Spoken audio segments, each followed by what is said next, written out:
ఇద్దరు అమ్మాయిలు పుట్టారు. మూడోది కూడా అమ్మాయిని స్కానింగ్లో తెలిసిన తర్వాత ఈ ముగ్గురితో సహా భార్యని అతి కిరాతకంగా నీళ్ళలో నెట్టి చంపాడు. అది కూడా మళ్ళీ లవ్ మ్యారేజ్. ఒకప్పుడు రౌడీలు మాత్రమే రౌడీజం చేసేవాళ్ళు, మర్డర్లు చేసేవాళ్ళు. ఇప్పుడు ఇంటికి ఒక రౌడీ తయారయ్యారు.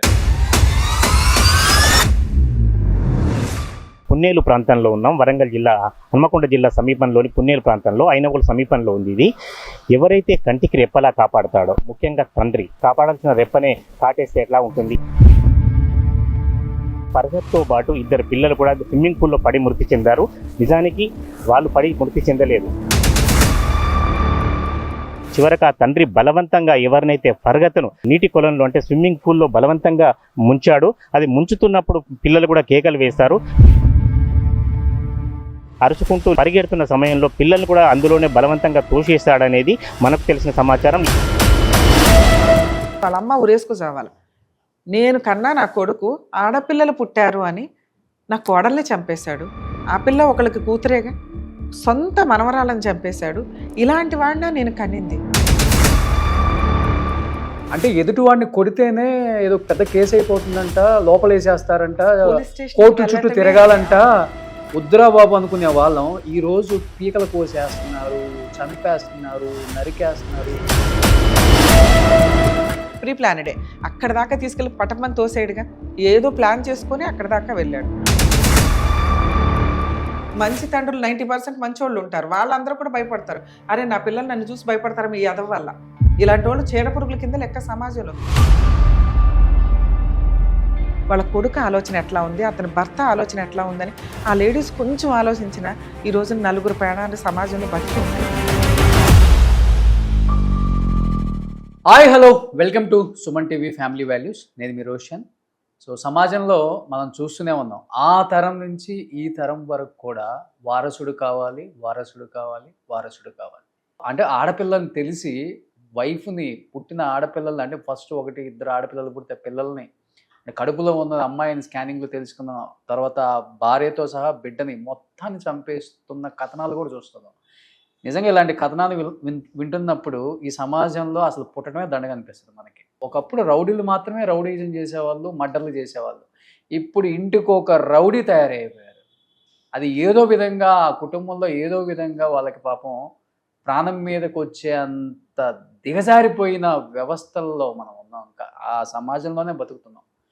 ఈరోజు ఫ్యామిలీ వాల్యూస్లో ఒక న్యూస్ మీరు వింటే నిజంగా చాలా బాధ అనిపిస్తుంది. ఇద్దరు అమ్మాయిలు పుట్టారు. మూడోది కూడా అమ్మాయిని స్కానింగ్లో తెలిసిన తర్వాత ఈ ముగ్గురితో సహా భార్యని, అంటే కడుపులో నుంచి బిడ్డ బయటికి రాకపోయినా ప్రాణం లోపల ఉంది.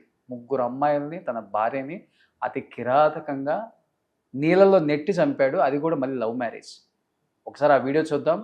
And first of all thank you very much అండి. ఫ్యామిలీ వాల్యూస్ షోకి రావటమే కాకుండా ఫ్యామిలీలో వాల్యూస్ని కూడా పెంచుతున్నారు మీరు. కొంతవరకు ఇప్పుడు మోరల్స్, ఎథిక్స్ మొత్తం చచ్చిపోయాయి. కొంచెం మీలాంటి వాళ్ళు, ఆడవాళ్ళు, ముఖ్యంగా న్యాయ వ్యవస్థలో ఉన్న ఆడవాళ్ళు బయటకు వచ్చి మాట్లాడుతున్నప్పుడు ఆడవాళ్ళలో కాదు, మగవాళ్ళలో కాదు, చిన్నపిల్లల్లో కాదు, అండ్ ప్రతి ఒక్కళ్ళలో కొంత చేంజ్ అయితే కనిపిస్తుంది. బట్ ఈ న్యూస్ విన్న తర్వాత నిజంగా చిచి అనిపిస్తుంది మనకు కూడా. అలాంటి ఒక న్యూస్ వచ్చింది మన దగ్గరికి. ఒకసారి ప్లీజ్ మేడం. ఓకే రోషన్ గారు.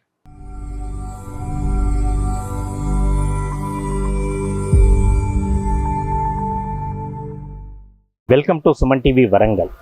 ఏదైతే 2 రోజుల క్రితం ఒక భయానక ఇన్సిడెంట్ జరిగిందో ఆ ప్రాంతంలోని పున్నేలు ప్రాంతంలో ఉన్నాం. వరంగల్ జిల్లా హన్మకొండ జిల్లా సమీపంలోని పున్నేలు ప్రాంతంలో ఐనగోలు సమీపంలో ఉంది ఇది. ఎవరైతే కంటికి రెప్పలా కాపాడతాడో, ముఖ్యంగా తండ్రి అంటే ఒక అభయహస్తం, తండ్రి అంటే ఒక రక్షణ, తండ్రి అంటే పూర్తి స్థాయిలో సెక్యూరిటీ. అటువంటి తండ్రిని, అందులో ఆడపిల్లలైతే పూర్తిగా తండ్రి రక్షణ కోరుకుంటారు. కంటికి రెప్పనే, కాపాడాల్సిన రెప్పనే కాటేస్తే ఎట్లా ఉంటుంది? ఇలాగా ఉంటుంది.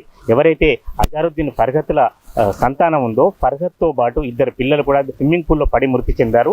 నిజానికి వాళ్ళు పడి మృతి చెందలేదు. ఎవరైతే ఆ ఫర్గత్ ఉందో ఆమె కడుపులో ఉన్న 3 నెలల పసిపాప కూడా ప్రాణాలు కోల్పోయింది. ఇద్దరు పిల్లలతో పాటు ఫర్గత్ కడుపులో పెరుగుతున్న ప్రాణి కూడా వెళ్ళింది. ఇదంతా ఎట్లా సంఘటన జరిగింది? ఇదంతా కూడా ఒక వెంచర్, ధరణి రిసార్ట్ వెంచర్కి సంబంధించింది. మరి దీనిలో అజరుద్దీన్ పాత్ర ఏమిటంటే, అజరుద్దీన్ ప్రాంతం ఇదంతా కూడా ఒక సొంతంగా స్విమ్మింగ్ పూల్ ఏర్పరచుకున్నాడని నిర్మించుకున్నాడు. వాళ్ళది ఇక్కడ సమీపంలోని పున్నేలు గ్రామం. ఈ స్విమ్మింగ్ పూల్ మనం చూడొచ్చు. నిజానికి ఎంత లోతుంది మన దగ్గరుండి వాస్తవాలు పరిశీలిద్దాం. అసలు ఇక్కడికి ఎందుకు వచ్చారు? వాళ్ళ కుటుంబ సభ్యుల పుట్టినరోజు కావడంతో ఫర్హత్ను ఇద్దరు పిల్లలను కూడా తీసుకొని వచ్చారు. తండ్రే తీసుకెళ్తున్నాడు అనుకున్నారు. చికెన్ బిర్యానీ తినిపించాడు. బిర్యానీ తర్వాత ఐస్ క్రీమ్ తినిపించారు. ఐస్ క్రీమ్ కావాలన్నారు పిల్లలు, ఐస్ క్రీమ్ కూడా తినిపించారు. అటువంటిప్పుడు ఏ పిల్లలకైనా ఎలా ఉంటుంది?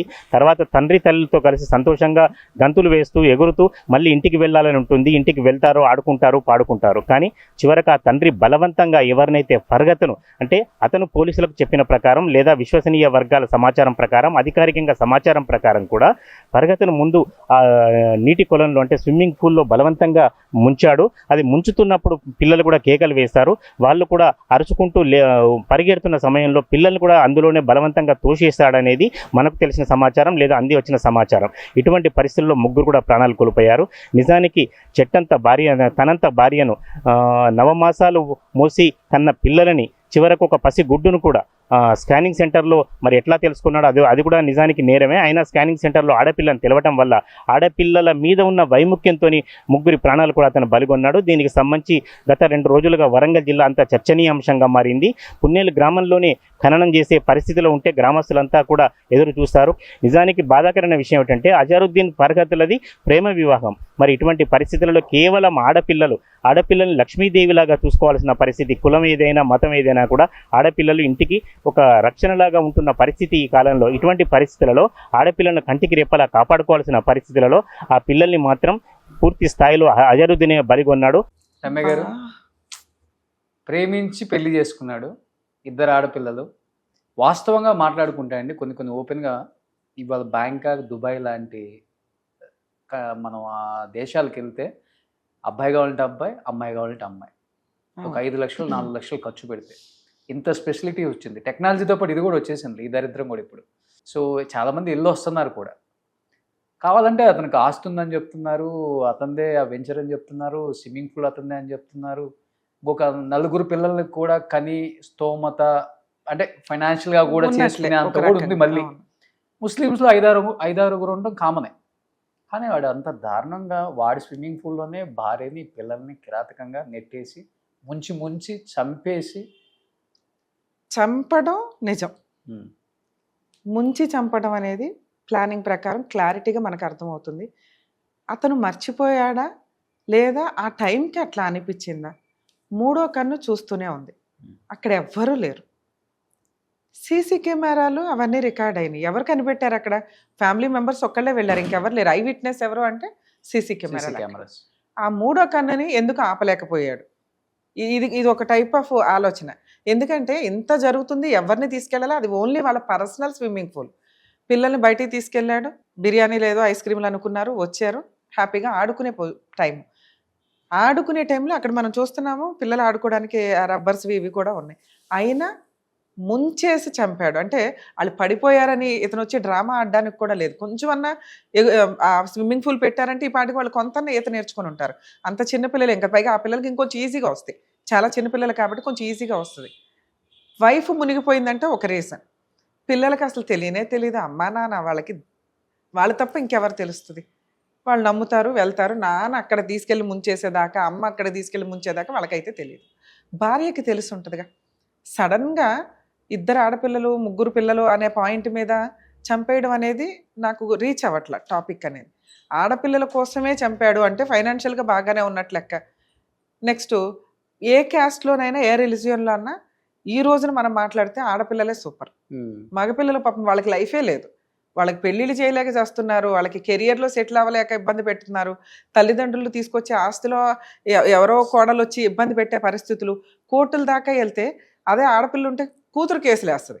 మనం కేసులు వేసే పొజిషన్లో ఉన్నప్పుడు రిలాక్సే. మన మీద కేసులు, అనవసరమైన కేసులు పడే పొజిషన్ ఉన్నప్పుడు కొడుకు అనే కొడుకులు పుట్టారంటే వణుకుతున్న సిచ్యువేషన్లో ఉన్నాం మనం ప్రజెంట్.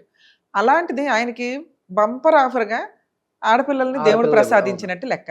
ఆడపిల్ల పుట్టింది అని కనిపెట్టి మళ్ళీ యాక్చువల్గా మెడికల్గా ఎవరు ఆ డాక్టర్ చేసి అసలు పూర్తి ఎంక్వైరీ చేస్తే ఎవరి ద్వారా తెలిసిందో తెలుస్తుంది. ఎందుకంటే ఆవిడ రెగ్యులర్ ఎక్కడొక్కడ టెస్టులకు వెళ్ళి ఉంటుంది. టెస్టులకు వెళ్ళిన ప్లేస్లో వ్యక్తులు మాత్రమే ఆడపిల్ల మగపిల్ల అని చెప్పగలుగుతారు. ఎక్కడో అక్కడికి తీసుకెళ్ళి ఉంటాడుగా.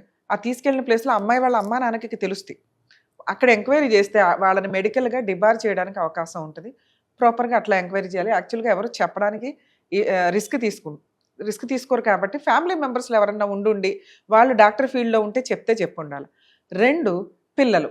ఆడపిల్లలు పుట్టారు అని చంపేస్తారా అంటే నిజమే. ఈ మధ్య చాలా కాల్స్ వింటున్నామండి. స్టిల్ ఇప్పటికి 3 ఆడపిల్లలకంటూ 2 ఆడపిల్లలకంటూ ఎందుకయ్యా రిపీటెడ్గా మీ ఫైనాన్షియల్ కెపాసిటీ అంత బాగుండదు. ఉన్నంతలో 2 పిల్లల్ని పోషించుకోవడమే ఎక్కువ. వచ్చే రోజువారీ కూలీలో లేకపోతే రెగ్యులర్ డబ్బుల్లో పిల్లలు కుటుంబం ముందుకెళ్ళడమే కష్టంగా ఉన్నప్పుడు మగ పిల్లాడు అనే ఒక ఎయిమ్తో ఈ జనరేషన్లో కూడా ఇంకా ఆలోచిస్తున్నారు. ఈ టాపిక్ అక్కడ మాట్లాడితే ఒక కొన్ని పర్సెంట్ ఆఫ్ పాయింట్స్ పడుతున్నాయి. ఓకే, ఇతనికి మగపిల్లాడే కావాలి, ఇంకో ఇతని కంటే వచ్చేవాళ్ళేమో. వాళ్ళ ఉద్దేశమే అది కదా. అలా అని పిల్లల్ని నరుక్కుంటూ వెళ్ళడం. ఆడపిల్లలు పుడుతున్నారంటే అత్తమామలు ఎక్కువ కోడలను సీరియస్ చంపేవాళ్ళు, హస్బెండ్ సపోర్ట్ చేసేవారు అవును. ఎప్పుడు 10 years బిఫోర్.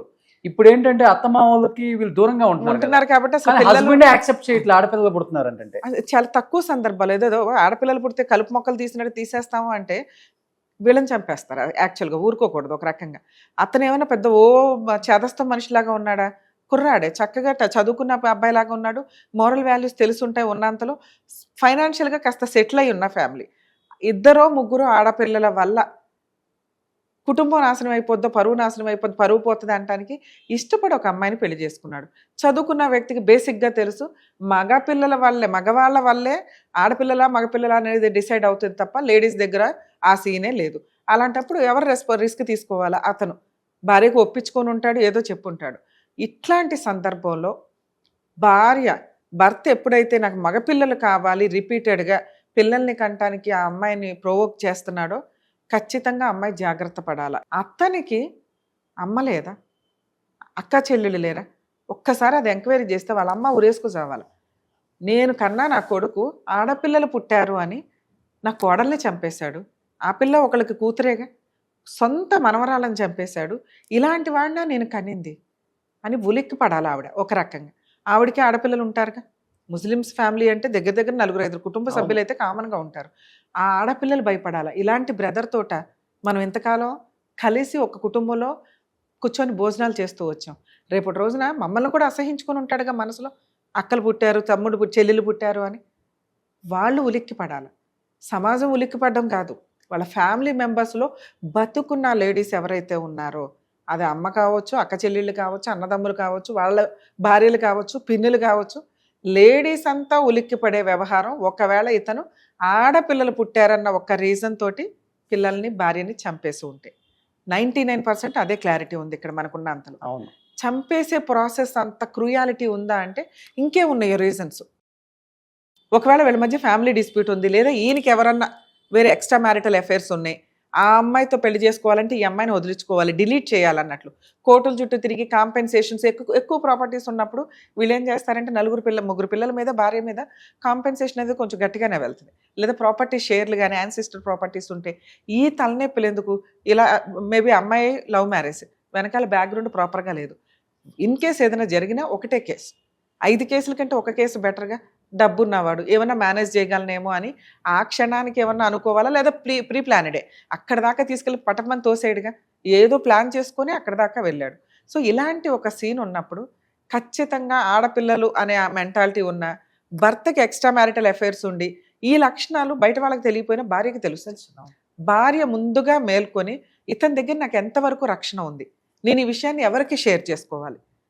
కుటుంబ పరువు పోతుంది అనుకుంటే కుదరదు. ఇక్కడ తల్లిదండ్రులకా, ఫ్రెండ్స్కా, కనీసం సిస్టర్స్గా ఎవరో ఒకరికి షేర్ చేస్తే ఈ రోజున కొంచెం క్రైమ్ జరిగినప్పుడు ఖచ్చితంగా వాళ్ళు ఐ విట్నెస్లుగా ఉంటారు. ఒకప్పుడు ఇలా చెప్పిందండి, సో దీని బ్యాక్గ్రౌండ్ స్టోరీ ఇదై ఉండొచ్చు. 3 ఒకేసారి ఎలా పడిపోతారు? పిల్లలకు స్విమ్మింగ్ వచ్చి ఉంటుంది, ఎందుకంటే నాన్న స్విమ్మింగ్ పూల్ కట్టించాడు, నేర్చుకోకుండా ఉంటారా ఇప్పటిదాకా? ఇవ్వాలే ఫస్ట్గా అయితే వెళ్ళరుగా. బేసిక్ స్టెప్ అయితే వాళ్ళు కొంచెం స్విమ్ చేయగలిగేంత కెపాసిటీలో ఉంటారు. సో 3 అతను మ్యానిపులేట్ చేసి చంపగలిగాడు అంటే బ్యాక్గ్రౌండ్లో ఏం జరిగింది? ఇంకొంచెం ఇన్ఫర్మేషన్ ఉంటే ఇంకా బాగుండేది. ఎందుకంటే ఆడపిల్లలే అని చంపేయడానికి అంత ప్లాన్ చేయవసరం. అక్కడ సీసీ కెమెరాలు పెట్టుకొని ఆయన ఓన్ ప్లేస్లో బ్యాక్గ్రౌండ్లో వీళ్ళని ఎలా అయినా వదిలించుకోవాలని అనుకుంటేనే ఇంత ప్లాన్ చేసుకోగలుగుతాడు. అది హడావుడిగా వచ్చిన ఆఫర్ అన్నా అయ్యి ఉండొచ్చు. ఓకే, ఎవ్వరు లేరు ఇక్కడ, చంపేస్తే తర్వాత నేనే కదా సీసీ కెమెరాలు పీకేసుకోవచ్చు అని అనుకోనన్నా ఉండుండొచ్చు. ఇవన్నీ ఉలిక్కి పడేలాగా చేస్తున్నాయండి. వాళ్ళ కొడుకు ఆలోచన ఎట్లా ఉంది, అతని భర్త ఆలోచన ఎట్లా ఉందని ఆ లేడీస్ కొంచెం ఆలోచించిన ఈ రోజున 4 ప్రాణాలు సమాజంలో బతికి ఉండేవి. క్రూయల్ పర్సన్ కదా పనిష్మెంట్లు పడాల్సింది, అమాయకులు పనిష్మెంట్ పడింది. ఆడ మగ తేడా అనేది కూడా పోవాలండి. ఖచ్చితంగా అండి. ఎందుకంటే ఎందుకంటే మీరు ఎస్పెషల్లీ రూరల్ ఏరియాలో చూస్తే మేడం, అత్తలు కొడుకులకి నూరి పోస్తారు. అంటే మన వంశం ఇంతటితో ఆగిపోతుంది. మీ వైఫ్‌కి వాళ్ళ అమ్మ సాలొచ్చింది. అందుకనే అమ్మాయిలు పుట్టారు. అవును. నా సాలైతే అబ్బాయిలు పుట్టేవాళ్ళు అని లేనిపోని, అంటే వాడు చదువుకున్నోడే, ఎడ్యుకేటెడే, జాబ్ చేస్తుంటాడు, పెద్ద పొజిషనే. కానీ తల్లి మాటలు ఎంత దూరం తీసుకెళ్ళిపోతున్నాయంటే వాళ్ళ ఫ్యామిలీస్‌లో డిస్టర్బెన్స్‌లు, డైవర్సో, చంపేయటమో అవును. అతి దారుణంగా తయారైపోయింది. సార్ ఇప్పటికీ మనం అనుకుంటాం కానీ ఏమి లేదు, ఆడపిల్లలు మగపిల్లలు సమానమే అని. మేబీ మీకు మెట్రోపాలిటన్ సిటీస్లో అట్లా కనిపిస్తుంది. హ్మ్. అమ్మాయిలు అంత ఫాస్ట్గా ఉండి అంత కల్చర్లో అంత హడావుడి మోరల్ వాల్యూస్ లేకుండా వెళ్ళిపోతున్నారు అది ఇది అని. కానీ స్టిల్ విలేజెస్లో ఆడపిల్లలు అంటే ఇంకా హీనమైన పొజిషన్. హ్మ్. పరువుకి సంబంధించిన వ్యవహారం. ఎవడో ఒకడికి పెళ్లి చేసి పంపించాలి, అప్పటితో మాకు పని అయిపోద్ది. లేకపోతే ఎవరన్నా తగులుకొని వెళ్ళిపోయిందంటే పరువు పోయినట్లే లెక్క. వేరే క్యాస్ట్ వాళ్ళు తెలియదంటే ఇంకా పరువు పోయినట్లు లెక్క. ఇలా ఆలోచన విధానం ఉన్న పొజిషన్లో ఓన్లీ ఆడపిల్లలే పుడితే మగపిల్లోడు లేకపోతే మనకు తరగోరు పెట్టేవాళ్ళు లేరు హ్మ్. అనే హీనమైన సమాజంలో ఇంకా ఉన్నామని అనుకోవాలి మనం. వంశం ఇలాంటి ఆగిపోతుంది, సం- ఇంటి ఆ, పేరు ఇంటి ఆగిపోతుంది. పేరు ఆగిపోద్దని ఇట్లాంటి సంఘటనలు జరిగినప్పుడు ఇవి మళ్ళీ కొంచెం భయాన్ని క్రియేట్ చేస్తూ ఉంటాయి. యాక్చువల్గా లీగల్ ప్రొసీడింగ్స్లో చూస్తే ఇంటి పేరు హస్బెండ్ వాళ్ళదే రావాలని ఎక్కడా లేదు. ఈ రోజున గొడవలు జరిగి బయటకు వస్తుంటే మళ్ళీ పుట్టింటి పేరు పెట్టుకుంటున్నారు లేడీస్. ఈ విడిపోయే రిలేషన్ ఒక అవకాశం ఉన్నప్పుడు భార్యాభర్తలుగా డైవర్స్ తీసుకొని విడిపోతే పిల్లలు కూడా మదర్ దగ్గరికే వెళ్తారు. వీళ్ళకి ఓన్లీ ఉండేది విజిటేషన్ రైట్సే. విడిపోవడానికి అవకాశం ఉన్న ఒక రిలేషన్లో ఇలా మగపిల్లాడే పుట్టాలి అని అనుకోవడం వల్ల ఒకవేళ మగపిల్లాడే పుట్టాడు, థర్డ్ ఆప్షన్, ఇతనికి భార్యకి పడలా, హ్మ్. మగపిల్లాడు ఏమన్నా ఇతని దగ్గర ఉంటాడా? హ్మ్. భార్య తీసుకునే వెళ్ళిపోద్దిగా. ఈ బేసిక్ నాలెడ్జ్ కూడా లేకుండా చంపేసుకునే పొజిషన్కి అది ఎంత దారుణం అంటే, పిల్లలు కొంచెం వయసు ఉంది, తండ్రితో కొంత టైం స్పెండ్ చేసి ఉన్నారు, తండ్రి గుండెల మీద పడుకొని ఉంటారు, నాన్న అంటే ఒక రక్షణ వాళ్ళకి. అసలు ఆ ఫీలింగ్స్ అన్నీ ఏమైపోయినాయి అతనికి. కొంతమంది తండ్రులు భయపడతారు ఇట్లాంటివి చూసి, అరే బాబు నా పిల్ల నా గుండె మీద పడుకోవడానికి భయపడుతుందేమో ఈ వీడియోలు చూసి అని. అవునండి. ఎందుకంటే తండ్రులు తల్లి కంటే ఎక్కువ రెస్పాన్సిబుల్గా ఉంటారు ఒక రకంగా. అలాంటి తండ్రులే ఒక ఎగ్జాంపుల్గా ఇట్లాంటి హీనమైన మృగాన్ని చూపించుకుంటే పిల్లలు ఉలిక్కి పడతారు. మంచి తండ్రులు 90% మంచోళ్ళు ఉంటారు, వాళ్ళందరూ కూడా భయపడతారు. అరే నా పిల్లలు నన్ను చూసి భయపడతారు మీ యదవ వల్ల. ఇలాంటి వాళ్ళు చీడపురుగుల కింద లెక్క సమాజంలో.